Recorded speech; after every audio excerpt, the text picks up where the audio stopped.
டிரைவரும் மனுஷன் தாங்களே. ஆமா. நீங்க அதை கேரி பேக்ல போட்டு ஆனா நிறுத்துங்கண்ணா, இந்த குழந்தையோட இது தூக்கி போறோம்னா நிறுத்து தான் போறாங்க. சொல்ற விதத்துல சொல்லுங்களேங்க. உலகமே அடிமையாகுங்க, அன்புதாங்க. டிரைவர் தான் உங்க நக்கலை போய் அங்க நிறுத்து இங்க நிறுத்து இறங்கக்குள்ள ஓட்டுநர்கள்ட்ட நான் போயிட்டு வரேன் சொல்லி பாருங்களேன். சூப்பரா இருக்குங்க அந்த டிரைவருக்கு. அந்த சம்பளத்தை விட அது அருமையா இருக்கும். கீழே இறங்குறீங்களா, கடைசி பேக்கெல்லாம் எடுத்துட்டு ஒரு கில்லர் முடியாது உங்களோட லக்கேஜ் எல்லாம் எடுத்து வைப்பாங்க. நான் போயிட்டு வரேங்கண்ணா, தேங்க்ஸ்ண்ணா, கரெக்டா கூட விட்டீங்கண்ணா அப்படின்னு சொல்லுங்கண்ணா. ஏன்னா டிப்ஸ் வாங்க போறது இல்லை அவங்க. எனக்கு பப்ளிக் ஏரியா டிப்ஸ் கிடையாது. இது இப்போ ஒரு டிரைவர் ஆட்டோ காருன்னா நீங்க டிப்ஸ் கொடுக்கலாம். நீங்க டிப்ஸ் எல்லாம் வேண்டாம். உங்களுக்கு சின்ன ஸ்மைல் கொடுத்து அண்ணா தேங்க்ஸ்ண்ணா, நல்லா ஓட்டினீங்கண்ணா, பத்திரமா வந்து சேர்த்துட்டோம் சொல்லிட்டு போங்க. அது கோடி ரூபாய்க்கு சமம்.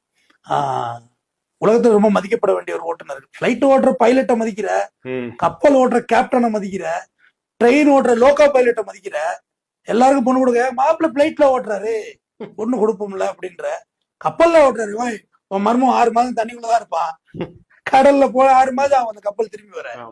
ஏன்னா டவுன் பஸ்ஸா போயிட்டு போயிட்டு வர்றதுக்கு இந்த கப்பல் கிளம்புனா அப்படியே போவோம் ஓஷியன் ஃபுல்லா சுத்திட்டு 6 மாசம் கழிச்சு தான் வருவாங்க. ஓகேயா?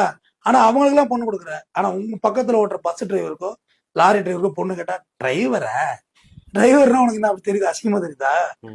மெயின் ப்ரொஃபஷன் அது.